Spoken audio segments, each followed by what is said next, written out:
सरकार अंधी है, सरकार को ये समझ में नहीं आ रहा है या सरकार देख नहीं रही है कि हर रोज़ हज़ारों मजदूर महाराष्ट्र से मजबूर होकर अपने अपने राज्यों की तरफ पैदल निकल रहे हैं।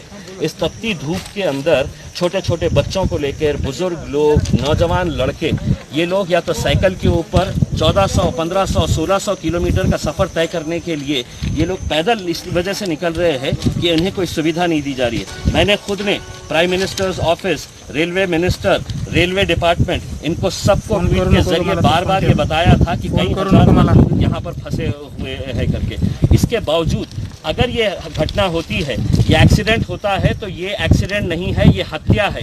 और इस हत्या के पीछे रेलवे डिपार्टमेंट के ऊपर हत्या का केस रजिस्टर होना चाहिए, प्राइम मिनिस्टर्स ऑफिस के ऊपर है तो रजिस्टर होना चाहिए। क्योंकि अगर आप सिविल एविएशन मिनिस्टर ये प्लानिंग कर सकते हैं कि 7 तारीख से लेकर 14 तारीख के बीच में इतने हजार हम मुसाफिरों को विदेशों से हम यहाँ पर हवाई जहाज के जरिए लेकर आएंगे, तो इन गरीबों को सड़कों के ऊपर क्यों छोड़ा गया है? मरने के लिए ही छोड़ा गया ना, कि मरने के बाद क्या होगा?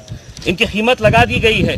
शिवराज सिंह चौहान साहब ने 5 लाख रुपए का घोषणा की है, महाराष्ट्र के मुख्यमंत्री ने 5 लाख रुपए की कंपनसेशन की घोषणा की है, यानी कि इनकी मौत की कीमत 5-5 लाख रुपए रहेगी। तुम मरो, हम तुमको 5-5 लाख रुपए देंगे करके। अब होगा यही कि रेलवे मिनिस्टर, प्रधानमंत्री है तो कुछ दुख जताएंगे कि मुझे बहुत अफसोस हुआ है करके।